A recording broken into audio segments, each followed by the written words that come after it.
Hi, how's it going? This is Resident of Collinwood for YouTube. I'm here to do a read along for Benight and Beguile, Book 5, Chapter 12, The Frozen Tombs of St. Thomas. A blistering cold wind washed over a hardened ground at St. Thomas's Cemetery. Ice had formed on the boughs of the trees and formed icicles on each of the letters on the monogrammed gate of the graveyard.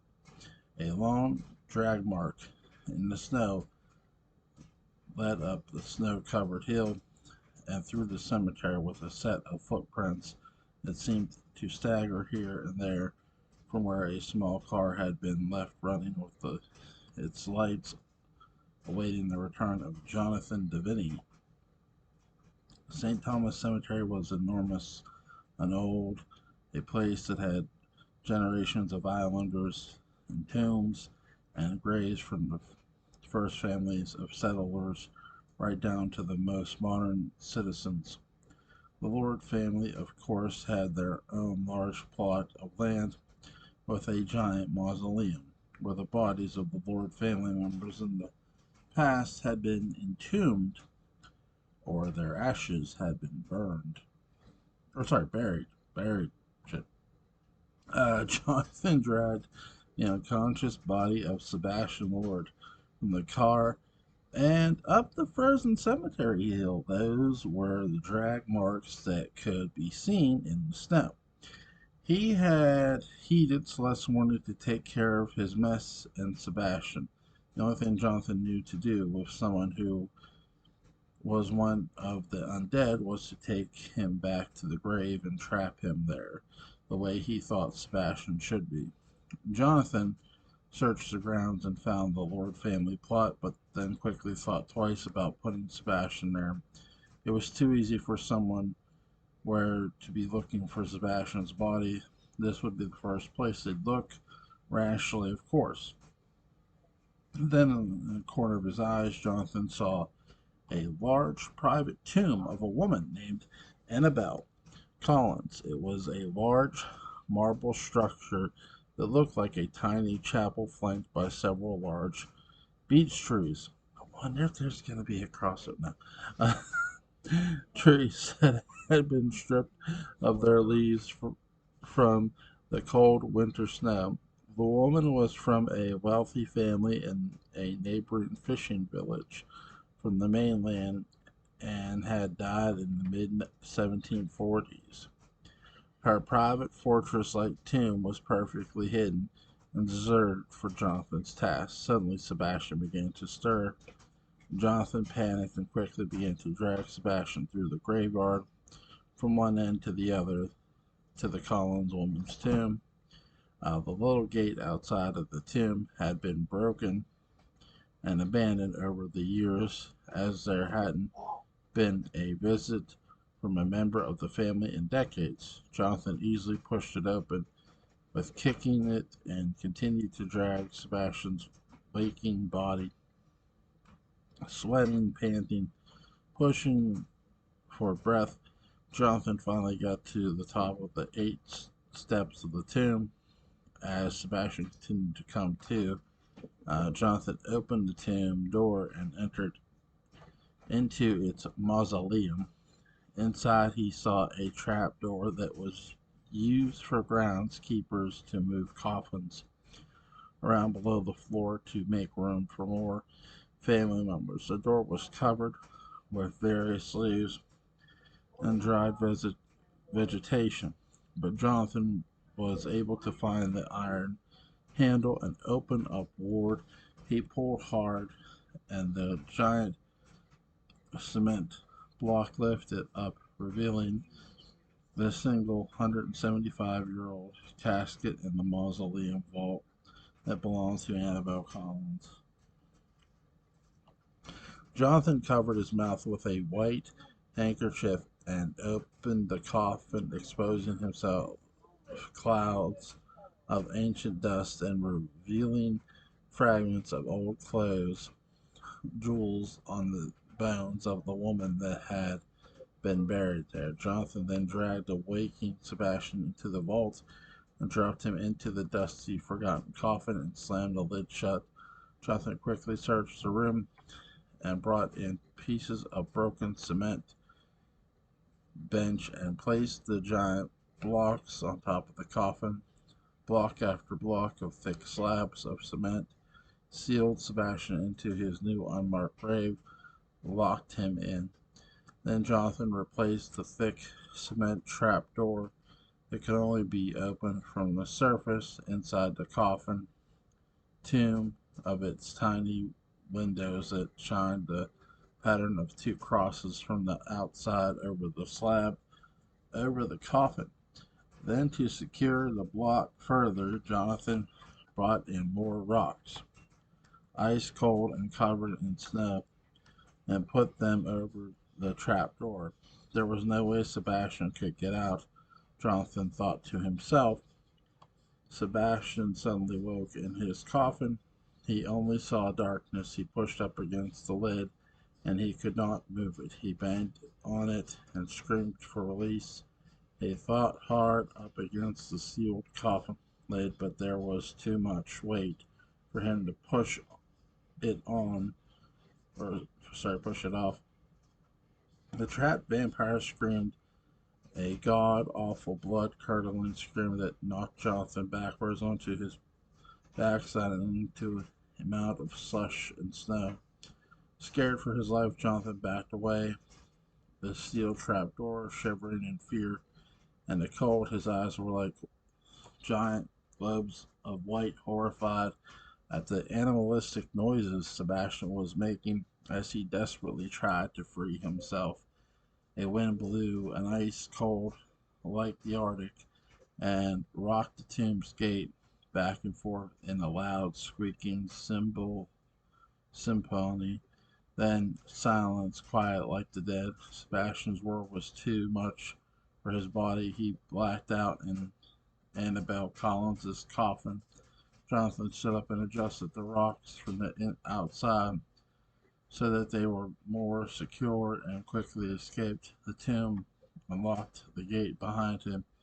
He stepped out of the grounds of St. Thomas Frozen Cemetery and stacked everything he could uh, find in front of the gate to secure that someone had been there and had dragged a body through the snow and trapped it inside the small tomb marked Collins.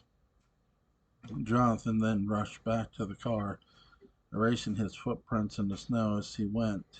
A looked back to Collins' tomb in the distance and noticed it was almost directly across from a larger, more eloquently styled and kept up Lord family tomb. The Lord tomb, he realized, would be his own final resting place when the day would come. A shiver ran up his spine as the sound of peeling out peeling owls could, in the cold darkness of the night, made their presence known. He jumped back into his car, in the winter puttering in the winter night, and drove back towards the village and Terramore House to report back to Celeste that Sebastian had finally been taken care of. Seeking memories in the Azores, in the Mid-Atlantic and archipelago of 9 volcanic islands floating in the water of green and blue. Winter's touch brought strong winds, rain, and powerful crashing waves that bashed up against the black rocks that made up the island shores. In the center of the archipelago was one island crowned with a large mountain volcano that cast a triangular shadow on the little village below. After weeks of endless sleep since being discovered floating on the surface of the sea, the man with no name stood in gifted winter clothes on the thick black slabs of stone, staring off into the distance that made up oceans of the secretive world. He wondered, as the sea crashed beneath him, what mysteries would be unlocked once his memories returned. If he could just remember what the state of Maine meant to him, perhaps finally some sort of answer to who he really was and how he got to lost in the sea. He couldn't understand how he survived too long without food or water. He couldn't understand how he could have been asleep for all this time. And Lucas and Sylvania's little house without ever waking up and knowing exactly what had happened and to him and where he came from. As he searched his mind for any sort of clue as to who he was, a vision of a woman entered like a foggy, distant memory. She was beautiful with eyes of bright blue and green, such like the sea below. Her hair a honey brown with hints of light colors like the sun. His memory showed her turning to him slowly, dressed in a sky blue dress with white sleeves. Her hair slightly curled at the shoulder. She smiled brightly at as her eyes met in the memory, and her dark, maroon toned glove hand reached for him. But as his own hand reached back in the memory, it stopped. That was all he could remember of her, of his past, not a voice, not his own name, only the woman in his mind and the state of Maine in his pocket. The man with no name, his skin tanned and golden, his hair waves of chestnut brown, cuddled himself into the salty, cold air and closed his eyes, trying to bring back more memories of the beautiful woman.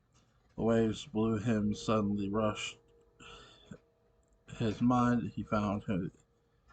His he found himself at the bottom of the sea, floating along ship debris.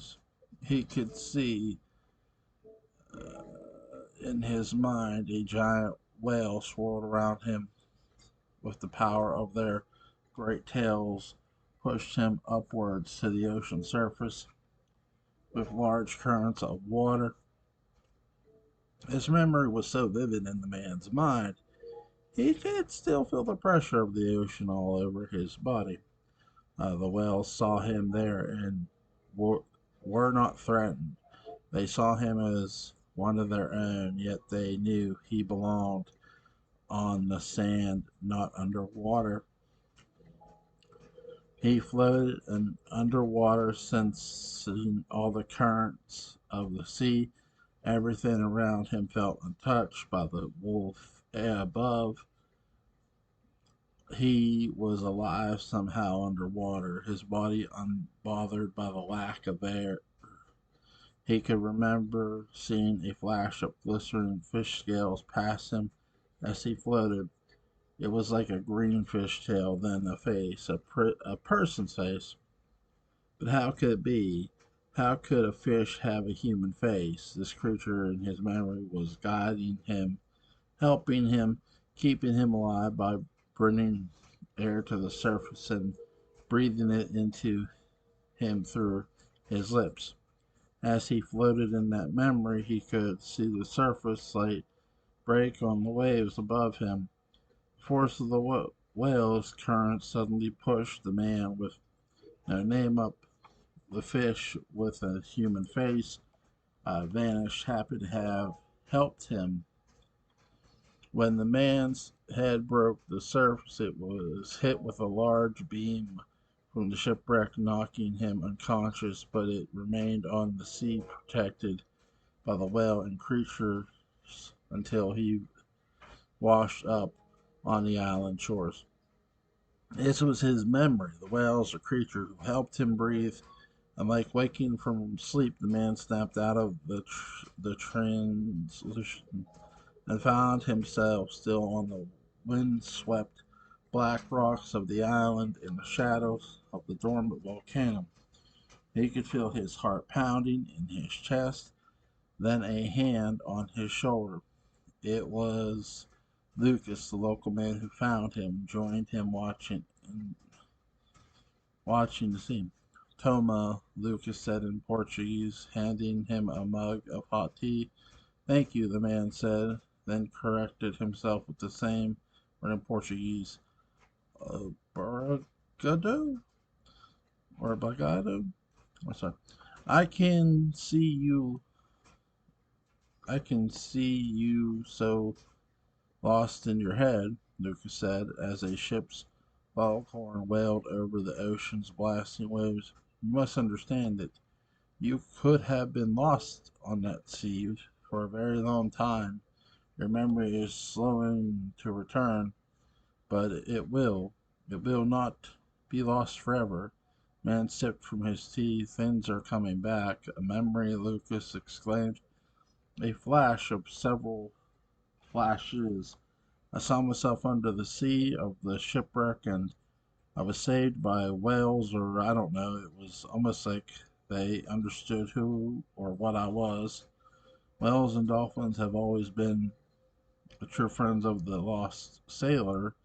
I know many a fisherman who has life to life today because of them. They truly do understand where we belong. I felt like I belonged there too.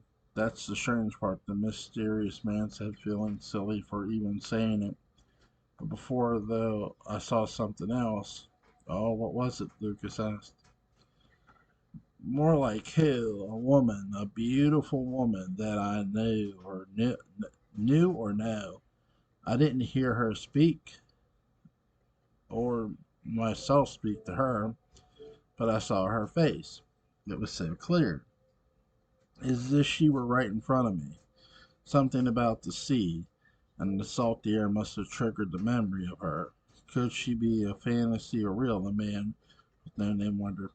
It is hard to know for sure, Lucas said, but if she felt real to you, perhaps she was. Perhaps she was the woman you loved. Do you think so? The man asked Lucas. Love is such a powerful emotion. It lasts forever. It never dies, even when we die. Love stays. It's like our souls. Love is our soul. It stays on this planet long after we are gone. This is what you see. Love's love. Someone you love, Lucas explained. The man smiled at Lucas' romantic theory. It did comfort him to hear that perhaps she was someone he loved somewhere out there, somewhere in Maine. You sound like you speak from experience. Have you loved a woman like that before? Lucas smiled shyly. He did love like that before. He did love someone forever that would last what he thought would have been the end of time, but it did not last. The love he fought for, the love he held so close to his heart so long ago, drifted away and never returned in the physical form. I did, long ago when I was in the army on the continent. I did have a love. It was a complicated situation that I was not prepared for, and neither was he paused. Neither was she. The man asked as he stood in Lucas's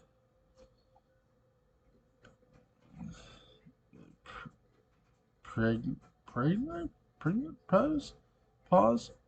It doesn't matter now. It was a long time ago, and when my father died, I came back from the army to take care of my mother. Eventually, I discovered God and had decided it was not meant to be. Lucas explained. Oh, the man said. She died? Lucas did not reply in words, only another shy smile, and shrugged. The man with no name took the hint that Lucas did not want to talk about it any further, a subject that was obviously very painful. It was what was for the short time that I had it. But yes, I can say that at some point in my life, I did love someone this strongly where I too see their face in my memory. Their smile, their eyes. But it's gone now, Lucas finally explained. I hope that I have a chance to see her again, the man said.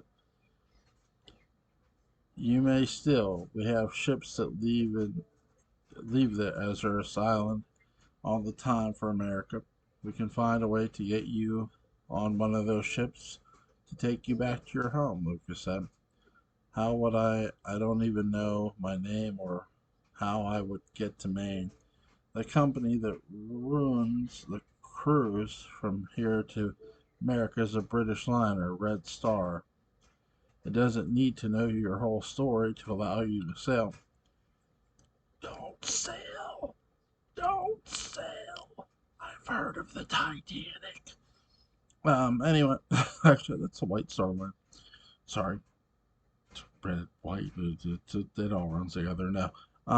We could give you a name, something general, and get you on the ship once you're in America. Then you can figure out how to get to Maine. New England is a cluster of states. It wouldn't take you long to get there from where the Red Star ship docks, Lucas explained. It's that easy, the man wondered. We just have to get the money and to buy the ticket. That's the first thing we should do, Lucas said. Would you help me? Lucas smiled and took the man's empty teacup. Come, Mama has lunch. We'll figure things out for you. The man's hopes suddenly lifted to the surface of his heart, like it had been drowned in sadness and loss for so long. If he could truly go back home to Maine, where the little map in his pocket said he was from, he could finally unlock who he was, perhaps reconnect with the woman in his mind, and finally be back where he was supposed to be. Lucas and the man had gotten very close, almost like brothers, and Lucas would do all he could to help the man finally find himself. Nothing would stop them to get him back home. To breakfast on Good Island. The next morning, a warm basket table on Good Island served the newly formed Braga Good family. Philip sat at the head of the table, flanked by Charlotte, Morgan, and the baby Caleb in a small high chair. Mary called her daughter Charlotte over to help serve breakfast. Philip tended to a little Caleb with a bottle of warm milk. As breakfast was served, perfect white plates of eggs and sausage, a warm oven heated the room with a familiar calm that no one eating had felt in a very long time. The talk They talked with full mouths and giggled with silly stories like the perfect family of a mother, a father, their two young teens, and their baby. At first glance, this was a picturesque and wonderful something out of the picture book of family coming together in a winter wonderland, sharing a meal and enjoying each other's company. But as the plates were cleared by the two teens, Morgan and Charlotte, and they sat off to their rooms to read, as distracted by Mary and Philip. By Mary, Philip asked where she had run off to when she returned so late last night. Mary sipped from her white coffee mug that had painted blue doves floating inside and out as if they'd flown in through the window and cold winter wind into her mug. You'll be angry if I tell you, she replied. Angry? I wouldn't be angry. I was worried all night. I waited for you until I fell asleep. I didn't even hear you come in when you did. Not until I heard you whispering next to Caleb's crib. Where did you go? Mary sighed and put her mug down. She crossed her arms across her chest and braced herself for what Philip would say. I went to Welshport to find Jacqueline. Mary? See, she replied, I knew you'd disapprove. So of course I left without telling you where I was going. But I had to confront her. I had to tell her that all this is her fault. Evie's death is not some sort of horrible event that happened out of nowhere, like some freak accident, Philip. I can feel that she's involved somehow. She must be. I'm telling you, I feel it in my bones. Philip sighed back and put the baby in his crib. So soon as the little tummy was full, we know, we both know that she's not who she said she was, and that we're somehow overlooked for this fact that we trusted a complete stranger. She's gone behind our back and done things. I feel like she's always had ulterior motives. I mean, not telling us she was going to see Gabriel to place a protective spell over him, secretly befriending Evie, becoming involved with Sebastian. After we warned her of his danger, it's all very strange. But this is why you need to stay away from her. She's just as dangerous as Sebastian is. Sebastian is lost, Philip. He only exists in this world because of what my mother did to him, Mary said as Philip lifted an eyebrow. I remember very well what your mother did to him, he said, showing the scar on his wrist where Eliza took his blood to feed Sebastian back from the dead. Mary took a long blink, then carried on. Oh, he's not dangerous in a way that feels purposeful. I truly believe that he can be helped, but Jacqueline, I see her different. Mary, listen to me, Philip said. There is really no point in debating which of them is more dangerous than the other. Putting them together makes it a tender box I don't want to be around when it's lit, and that goes the same for you. I want you to leave her alone. Leave her alone, Mary said, standing up to be eye to eye with the man she loved. She's the reason our little baby Louise died, Philip. Her actions have caused the most painful thing that ever happened to me in my whole life, and the death of my second child. I know very well how dangerous she is. She's someone whose mind is stuck on one thing, and that's her obsession with my cousin. It doesn't matter to her because she can never really be with a man like him, a man that is no longer of this world, the way you and I are, the way she is. I don't allow her I wouldn't allow her to walk around Welshport doing whatever she wants and putting anyone she thinks is standing in her way in more danger. She's taken my baby's life, and she's probably taken Evie's. I want it to stop there. As the two adults were in deep discussion, Charlotte walked in. I hope this isn't about Morgan and I being here, the beautiful Charlotte said. Mary tilted her head and rushed over to Charlotte and hugged her. No, no, no. Never. You're welcome here. Both of you are welcome here. Philip and I are just wondering where Sebastian could be, Mary said. Philip inhaled deeply. Yes, it seems your cousin has gone missing. Sebastian can never go missing. He's dead, Charlotte replied. Philip and Mary shot each other looks. Well, honey, I feel like I don't have to hide this from you, but you've known Sebastian isn't dead. Isn't really dead, don't you? Charlotte nodded. She did. In a way, he isn't. But in a way, he is. He's not like you and I. He's somewhere in, or something in between.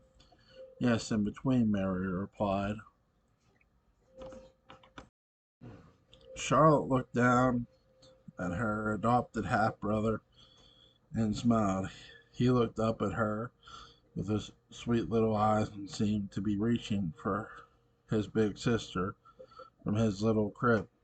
She motioned to Mary, signaling that She wanted to pick him up. Mary nodded and Charlotte reached in.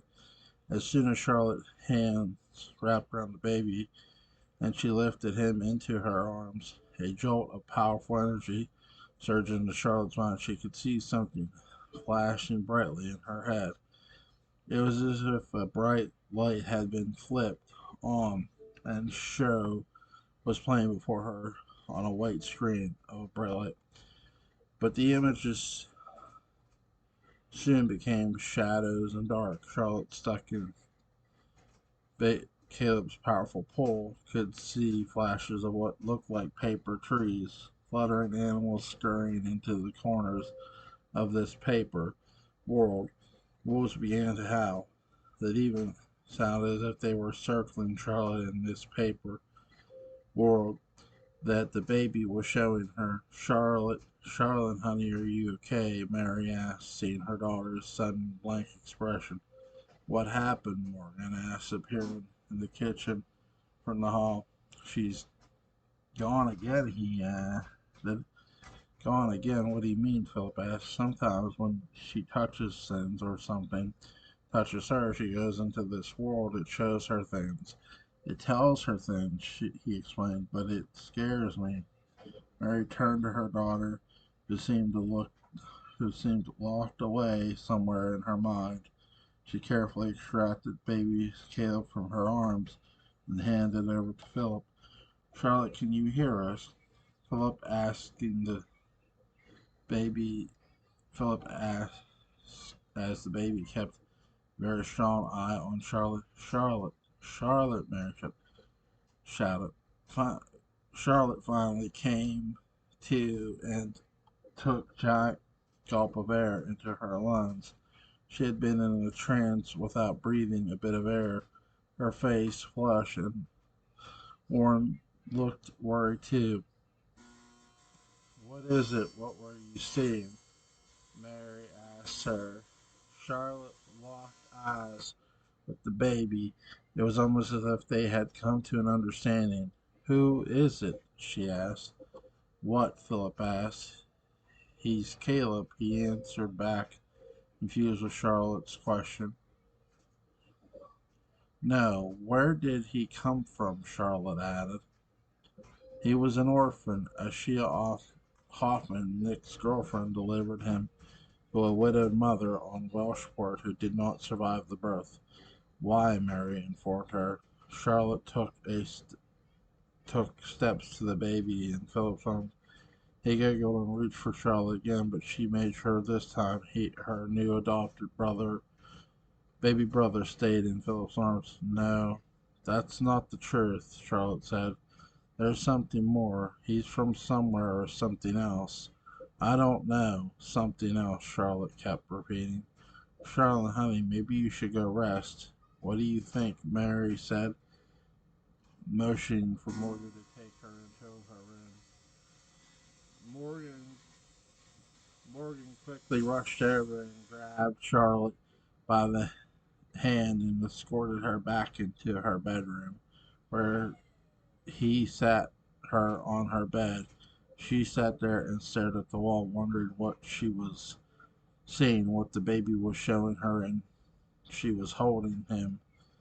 Morgan quickly moved backwards her bedroom door. Caspian, Charlotte said. Morgan furrowed his brow. Huh? Caleb, he's Caspian's. Charlotte said softly. Who's Caspian? Charlotte turned to Morgan, who was so naive and innocent to everything that Welshport Island was, and to anyone who was on the island from worlds unknown. He was a sweet boy who acted his age, while Charlotte was such older, wiser beyond her years, in a way she envied that he could be this 13-year-old, he could be his 13-year-old self, grow the way a 13-year-old boy should without seeing or feeling all the terrible things she did. She took her head and said nothing to his question. No, come on, tell me, who's Caspian? He paused. I shouldn't have said anything, Charlotte replied. I don't even know what I saw or what I heard. It didn't make sense. None of it could make sense. It's nothing. I know you, and I know that when you see what you see or feel what you feel, it's never just nothing. So go on, tell me, who's Caspian? Morgan asked. Charlotte gulped, licked her lips that had dried from the cold air in her room, and simply replied the best way she could. He's the devil. Let's see. A somber afternoon chill warmed under the bright midway sun as mourners from all over the island ushered into St. Catherine's Church for Evie's memorial. The front of the line of the pews were already filled by friends and family. Aurora sat center, holding tight to Nick's hands as three nuns came through the back of the church to the front with a prayer book gift to Aurora from the church. Aurora accepted it graciously and hugged the nun who handed it to her. Toward the back of the church, the Welshport Globe most prolific editor, Baxter Murphy, and other reporters scribbled every detail of every moment of the now very famous funeral. Locals had gathered outside and trying to catch a glimpse of any member of the infamous Lord family. Even Catherine Randall Roof, the woman Evie met on the ship from England to America 3 years ago, made her way from the social teas in New York and came to Welshport to pay her respects, as she had been reading every twist and turn of Evie's now folklore life, like life in the papers, as the church ancient organ music mixed with quiet prayers and whispers that swelled in dramatic form. An usher came by the altar and lifted the lid of Evie's casket to an audible gasp from the audience.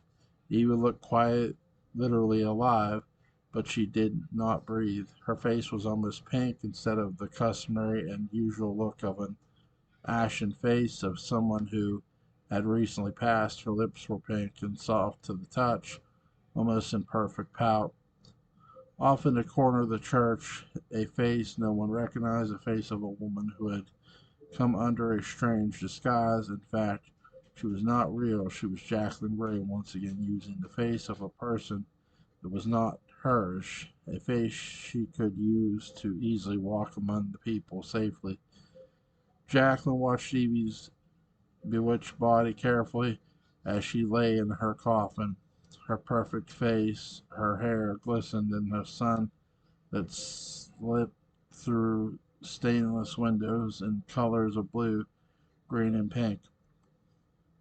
Mary and Philip slipped into through the back and sat on the opposite side of where Jacqueline was. Jacqueline lifted a brow, realizing the more inexperienced which Mary had not sensed her behind the face of the mysterious lone woman she shifted into. I don't know if I can do this, Aurora whispered to Nick, who grabbed her hand to kiss it. We're together, he said, as Gabriel and Celeste's arms chirped up. Nick and Aurora looked at the baby, turning their heads to in unison to only remain part of Evie's on Earth. Aurora teared up, realizing she had no control of Gabriel's well-being, and the baby reminded her of her lost child. Please, someone come over to me and see that I'm alive. Please, Nick, please hear me somehow. Come over to me, touch me, look at me. Nick, please look at me. Evie said in her mind, her body frozen like in the trees in winter. They can't hear you, Evie. There's no use expressing all the energy. Jacqueline replied to her telepathically. Jacqueline, you're here. You're here. Please stop this. I'll do whatever you want. I won't tell anyone what you did. Just please release me from this hell Please, I can't listen to my family cry over me when I'm not dead. Jacqueline, please. This is cruel. This is cruel, Evie shouted in her mind. This is what has to be done. This, they have to believe you're gone forever. It's the only way I can be free, don't you see? Jacqueline replied. Free, free of what? Evie asked. Sorry, but Jacqueline did not reply as Father Donovan Ryan began his eulogy of Evie. Good afternoon, Father Ryan began as the audience replied in kind.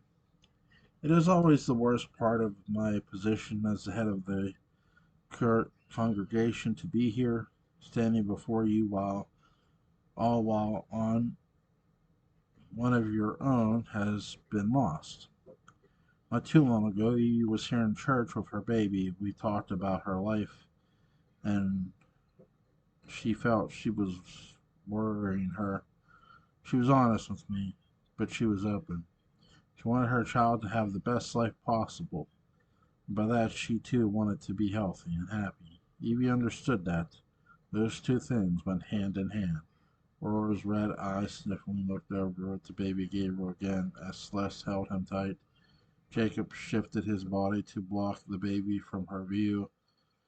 Father Ryan continued that it is a tragedy to say the least of how things then turned out of this young woman who had her whole life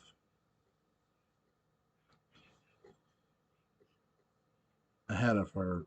Father Ryan, Evie screamed in her mind, my God, please look at me. I'm not dead. When we look back at our own lives, I hope that we can try and remember Evie and her son. They are now separated from each other until they meet again, and which I hope is very, very long time. May Gabriel forever have people in his life who will always shine a light on Evie's memory, and many he always hold her close as best he can. Losing her will forever shape his world, and never really knowing her will do that even more, Father Ryan lamented. Let us pray.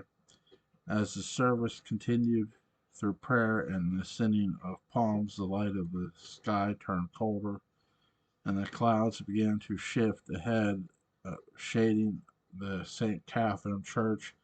An hour and a half later, the nuns began to scatter around the church, helping people as they began to file out and go back home to remember Evie in their own way.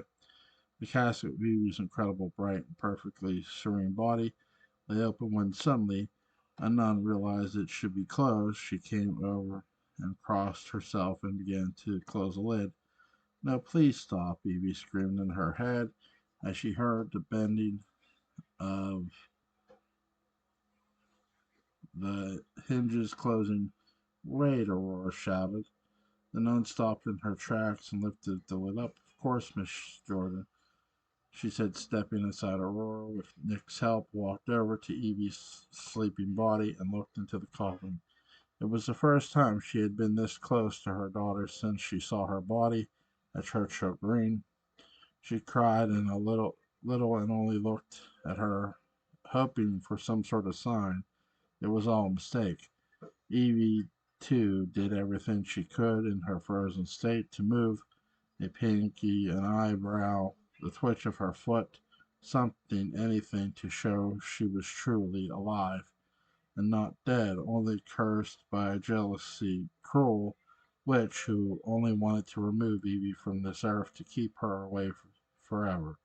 I wish I could have saved you, Aurora said in a whisper. Mother, let's say goodbye. I don't want you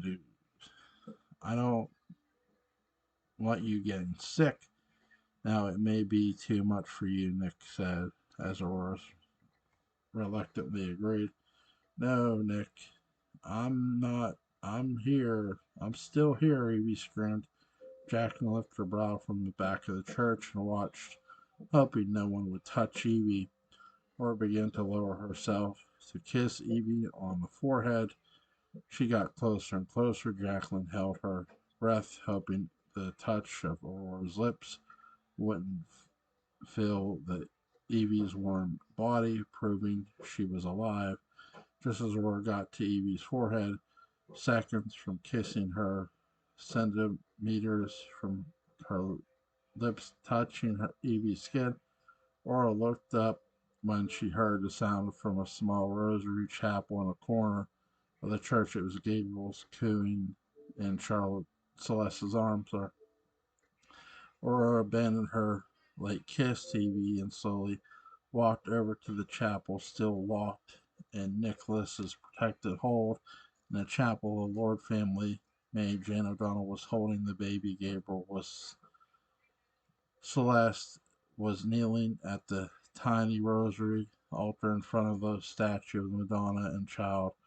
Aurora and a short days of her grief floated over to Jane and the baby and touched his sweet little face. Jane froze, unsure what she should do. Celeste crossed herself and replaced the rosary beads in the pockets of her dress and turned to see Aurora attempting to hold Gabriel. My baby, Aurora said, her, her mind in a cloud of sadness, remembering Evie and the baby she had just lost at birth. This is Gabriel, so said quickly, stepping in and taking Gabriel from Jane before Aurora could touch him. Aurora snapped out of the daze. He's not yours, she said to Celeste. Legally, Aurora, he is, Celeste reminded him. Nicholas, I am sorry for your loss, but you and your mother both know this is what's best for Gabriel. He needs a stable life, and we can provide that for him, Aurora. I know what you've lost two children in such a quick time. Premise, I know you're not thinking clearly. Evie was your friend, your best friend. How could you have done this to her? Aurora replied. I did this because she was my best friend, Aurora. She loved this baby, and I will take care of him for her forever. I want him. Give me the child, Aurora said, reaching for the baby in her arms. Aurora no, Celeste shouted as Nicholas grabbed his mother and pulled her back. Give me the child, Aurora shouted. Mother, Evie shouted, in her mind, hearing her mother scream. Gregory and Ashia rushed over to the Rosary Chapel as the two women tussled over baby Gabriel, who was now in hysterics himself. Aurora, stop, stop, Gregory said as he helped Nick console her, sorry. Get a hold of yourself, Celeste said, pulling the baby and turning to shield him from Aurora's clawing hands. You will never, ever be his mother, never, Aurora shouted, her mouth foaming with anger. Her eyes rolled red with a terrible grief. I just want my baby back, both my babies, Nick. I want them back. I want them back, Aurora said. Nick grabbed his mother and pulling her into a hug. She crumbled in his arms. As he helped her out of the chapel, she had shot Gregory a look, knowing they were responsible for half of poor Aurora's devastation. Don't say a word, Gregory whispered to her. Ma'am, we should go outside door, Jane said to Celeste, who agreed to as she began to grab her coat to leave.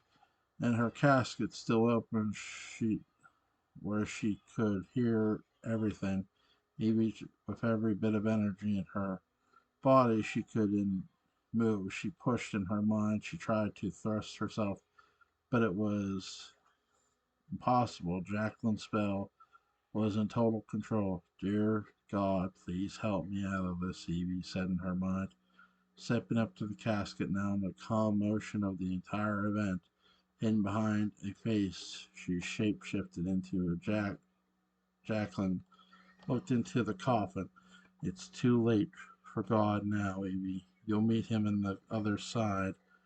Jacqueline, please. You're doing the wrong thing. This isn't right, Evie replied. Jacqueline said nothing in response. She only grabbed the coffin's lid with both hands and slammed it shut. All Evie could do now was beg in her mind for freedom. She cried, she screamed, she raged in her head to be released, to be out of the coffin, and walking again. She feared what was next. She worried. Then it was time to bring to the ceremony. They'd bury her, and she'd lose herself in this darkness of the grave. She begged and begged for Jacqueline to free her. But Jacqueline fell silent, left the church, leaving Evie's coffin at the pallbearers who'd soon come and take Evie away from the church to St. Thomas's Cemetery. Outside the church, Jacob awaited Celeste, Jane, and the baby while he smoked a cigarette with his page. Aaron Ham said when suddenly Mary and Philip approached. "Thank you for coming," Jacob said to them. "We came for Gabriel, not for anyone else with the last name Lord," Philip said coldly. "I can see you both have finally somehow found each other and are happy. This is good. This is what really should have happened years ago. The two of you and Celeste and I. This is the true combination. I'm happy to have helped into any way and bring you together," Jacob said in a puff of smoke. "Yes, perhaps having us locked up in your turret was the nicest thing you could have done," Mary said sarcastically, as he referenced Philip and Mary the first time making love when they were both Jacob's prisoners. Jacob rolled his eyes. "What does a murderer like you have to do in Welshport anyway, Mary?" "Come to shoot another groom in his stomach," Jacob said again, referencing his history with Mary. "I've come a long way since then. I don't fall into traps from psychopaths like I used to. And to any rate, I don't need to be harassed by you any more." "I have what I want," Mary said. "Our child," Jacob replied. "And what bewitching have you done to take her away from me? It is something I should ask the priest to exorcise. You know he can do that, don't you?" Jacob said. "Charlotte came to me on her own will. Morgan, too. I would never turn her away. That being said, don't you dare try and come to the cabin and threaten her to try to make her go back. She wants nothing to do with you or the lords or anyone on this side of the Frenchman Bay again. That's all you need to know," Mary replied. "Just keep yourself where you are," Philip reiterated. "You're both perfect for each other," Jacob smiled. "And don't worry, I have my hands full with my two sons. When Charlotte's ready, she'll come back to her hereditary home. I won't pressure her," Jacob said. "Let's go," Celeste said, appearing out from the side of the church and quickly jumping into a waiting car. She turned while in the car with the baby and made eye contact with her ex Philip. They hadn't seen each other in what felt like ages. He looked at her and she seemed different. It was Celeste, but it wasn't. She had changed so much after being with Jacob. The way she even stiffer, the way that she held her head up tighter. She was in the body that Celeste he once loved, but her heart and soul had been completely devoured by the powerful law that was the lord of the Lord family, which she was now queen of. "What's the matter?" Jacob asked Celeste through the open window. Celeste mouthed Aurora. Jacob lifted both brows and excused himself from the daggers over the eyes of Philip and Mary. Father Ryan came quickly down the steps of the church. "Before you go, sir," Father Ryan began, "the ground is too hard for burial. I've instructed the pallbearers to take Evie in the morning to her resting place. I'll also let Dr. Jordan know." Mary grabbed onto Philip with tears in her eyes, and Jacob sent back a sad nod. He understood. Then the lords drove off. Aurora could be heard in heavy tears getting into her own car with Lucia, Gregory, and Nicholas as the rest of the guests shuffled out of the church and headed back to their warm homes to hope This was the last tragedy the lords had to face for a long time. Let's see. That evening in the smoky, the Siren's Call pub was bustling as usual with regular patrons of sailors and other locals and drinking away the day that had been mostly occupied with the news of Evie Jordan Lord's funeral. There was a sense in the air of overwhelming mourning of a young woman who they all knew by name and face, but almost never actually met in person. Her life in the Welshport had become a thing of folklore and myth thanks to her several tragedies. A few talked of times they ran into her in town or saw her walking along the stone paths of village, park, and smoky corners of the pub. Of the others whispered stories of her marriage to the so-called Prince of Welshport, Sebastian Lord, and his mysterious secret life that they all knew seemed too good to be true. They shall sorry, they say he lives still, but I don't know, one sailor said, sipping on the foam of the ice cold beer. What do you mean, still? The family said he died of some sickness after coming back from the kidnapping, the friend replied, regurgitating the story the family put together to cover for Sebastian's vampirism. Nah, lad, all a bunch of secrets and lies the Lord spewed to cover up what's really going on up there at Terramore. It's not a house, lad. It's a world of smoke and mirrors. Ain't nothing there that makes sense or connects to reality. See, something never been right with them lords. None of 'em. The first sailor answered back. You think they're hiding him up there and let her die? That makes not a lick of sense either, mate. A third man replied to the rest of them, shrugging of the local folklore. On the other side of the pub, smoking a cigarette after cigarette in nervous acceleration, was the exhausted Jonathan Deviney, who had just returned from locking Sebastian in a stone tomb in St. Thomas Cemetery. He worried that the rocks and slabs of concrete he placed over the opening of the trap door of the tomb would not hold the vampire, the creature that was Sebastian. He worried he'd find himself face to face the monster after he'd free. He feared the worst, his own death at the hands of the thing he locked away under the ground. He looked down at his hands, withered and slashed up from carrying the rocks, and saw them shaking. He took another gulp of his whiskey, and suddenly in front of him, entering in through the darkened front door of the Siren's Call, was Rebecca Lord and Caspian Casper, just 3 days after their wedding and their release from the asylum. The room fell practically silent, with the exception of the few whispers and glances landing in the back of the pub being washed. Seconds passed in the room full of men and women holding their breaths at the sight of Rebecca and Caspian puffed into a regular chatter again. Back to normal, Jonathan, however, remained eagle-eyed on his father's wife of her new husband. Rebecca locked eyes with Jonathan and his half-empty booth, and she and Caspian walked over. Jonathan gulped and began to sweat. His nerves started to spike, wondering what she would say to him.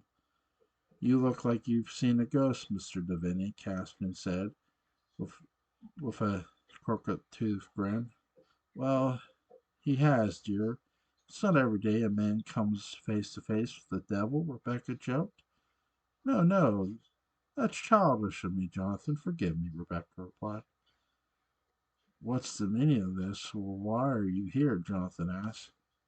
May we? Rebecca asked, gesturing to the empty seat in the booth. Jonathan shrugged. After sitting, a barmaid walked over and took Rebecca and Jonathan's ordered a glass of white wine for her and a whiskey for Caspian and another for Jonathan, who perhaps had already one too many. There's no reason to worry about anything. We're not here to cause you harm, Rebecca said. Evie died, Jonathan blurted out. Rebecca's eyes furrowed. She had read it in the papers in the end, where they were hiding out before, revealing themselves free of the asylum and ready to confront the family that betrayed her. It was hard for Rebecca to even comprehend it. She had spoken to Evie not too long ago, when Evie first arrived at Churchill Green, and wanted to help to get her out too, but her premature death had not been something she thought would be the remedy for Evie's freedom. Rebecca began before pausing, with her own voice choking in her throat. I don't even know how to put that together in my mind, but she deserved better than what Jacob did to her, much better, and I should have helped her faster. I blame myself for all this, to be honest. And I never placated. Had I never placated Jacob, perhaps Evie and Sebastian would be alive, and things would all all of us would be different, Rebecca explained. Jacob didn't kill her, Jonathan replied, lighting on his fresh whiskey. He might as well have, Caspian chimed in. Jacob hides his evil better than anyone I've ever seen. And considering my own past, that's saying a lot. I guess coming from you, Caspian, a man who hid his evil like no one else I've ever seen, it means something. Caspian lifted a brow. Not that I have to explain it to you, but that wasn't me. Ah, yes, the devil made me do it. Jonathan smirked. I shouldn't joke. I apologize. I know you've also lost someone, and I'm sorry. Caspian and Rebecca looked at each other confused. Lost someone? Caspian asked. Aurora Jordan, her baby. She lost her child, your child, word. In the island, it was a stillborn girl. Jonathan said as the alcohol began to slur his speech, a break all his inhibitions, he continued. Say, how do you both get out of the asylum? We were sure you'd be there for as long as Jacob could pay the judge and doctors. Rebecca shifted in her seat uncomfortably with the news of the baby. Caspian was stunned speechless. Rebecca intervened, attempting to shift the control of the conversation again. Jacob cannot control everything around him the way he thinks he can. Not forever, anyway. Jonathan shrugged back. Seems like he's doing it pretty good for himself so far. Jonathan, I would be very careful with your alliance. With the alliance you're forming. Jacob is my son. I know what he's capable of. You know what he's capable of. Whatever he's promised you, whatever seed he's sowed in your mind, will not bear fruit. I can guarantee you that. He's poisoned the patch, Rebecca interjected. What makes you think he and I are in good kind of alliance? Rebecca cocked her head to one side. You're very transparent. Besides, my spies at the company have filled me in already with everything that's happened since I've been ousted. You may have been given some kind of vanity position, something to place you on your door plaques in front of your beautiful office of Lord Publishing. The face is the sea, but that's all you'll get if you trust Jacob. A plaque and a view. Why are you telling me all this? What makes you think you'll be able to change anything now that you're free and clear of the insane asylum? And to be honest, this whole conversation makes me feel like we should all be there. Jonathan scoffed, the alcohol seeping deeper into his bloodstream. Caspian turned to Rebecca and lifted a brow, coldly awaiting for her answer. There are things in this world that I know I can not change. The things I've done in my past to people I love and all to protect our family and to our company have resulted in, well, where we are today. This is not a pleasurable thing I am admitting to you, Jonathan, My mistakes may have been catastrophic. I will admit that. But things are about to change for the better, she said, showing her ring finger and the two wedding bands on it. I don't understand, Jonathan replied. There's a loopholes in Jacob's paperwork that cause everything he's done to take full control of the company away from his mother if she is married.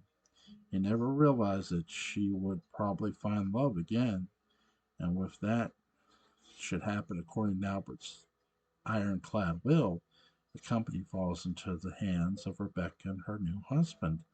This status is within the grace period of when Jacob assumed control, meaning Rebecca had up until yet just yesterday to be married and reshape the company she owns with her new husband, Caspian said. A marriage that predates yesterday nulls and voids Jacob's power grab. But that was until yesterday, Jonathan asked, attempting to put the timeline in his mind. We were married 3 days ago. Well, within the grace period of nullification, Rebecca said with a smart grin. Jonathan laughed out loud. Laugh echoed in the pubs, causing people to turn and glare at the three.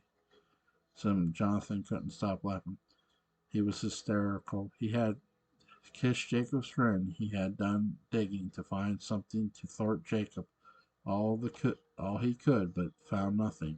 He even went ahead and decided to help Jacob and Celeste by pushing to gain control for the promise of a position, and even went to the far reaches of the cemetery in the middle of the night.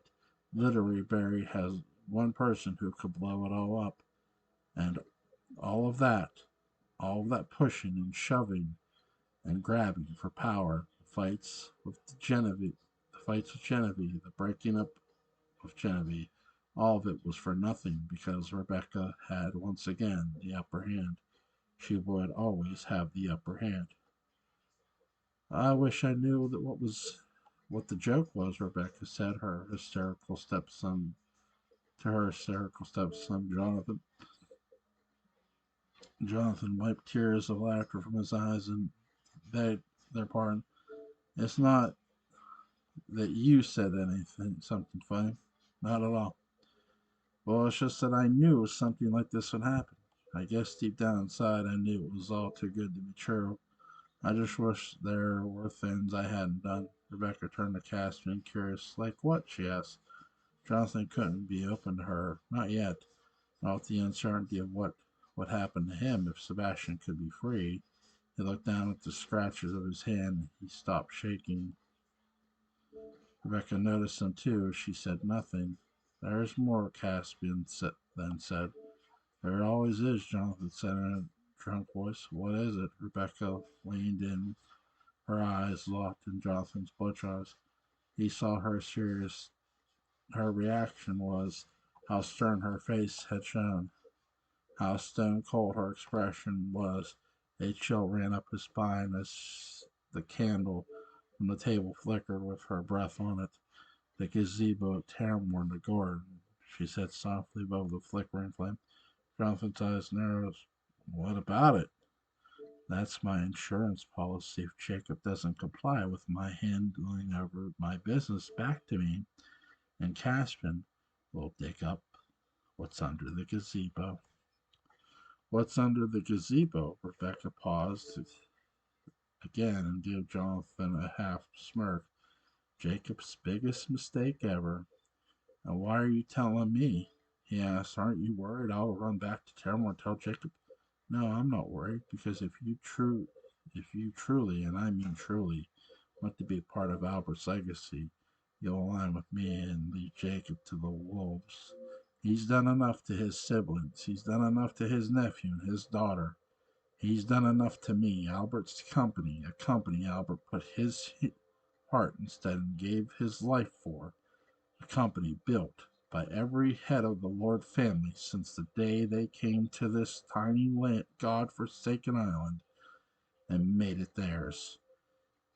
It cannot and will not be taken over by a man who kills, lies, imprisons, and destroys his own family members.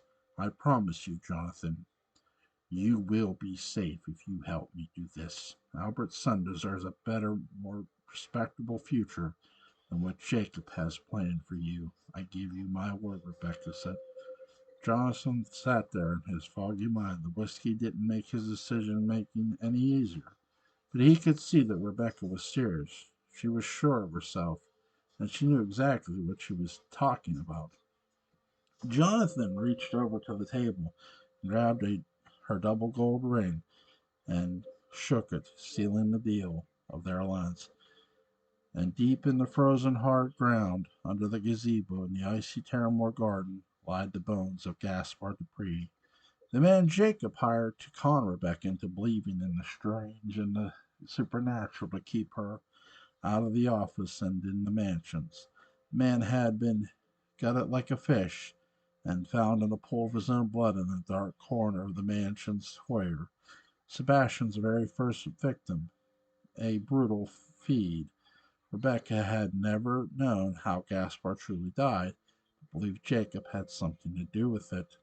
Now armed with her marriage to Caspian and the insurance policy in form of a blackmail of the dead body under the gazebo from over a year ago, Rebecca was on track to reassure her life, take back her home, and, most of all, reclaim her empire. All right, guys, that's the read along. So she's going to try to use Gaspar's dead body under the gazebo, which Jacob dug up, by the way. Jacob, or when I say dug up, he dug Gaspar's grave and put him there. He dug that. So he buried Gaspar. He did alone. No one helped him. Um, really, really, really interesting. We'll see what happens. Guys, go check out To Be Night and Beguile, Book 5, Chapter 12, The Frozen Tombs of St. Thomas. I'll see you guys later.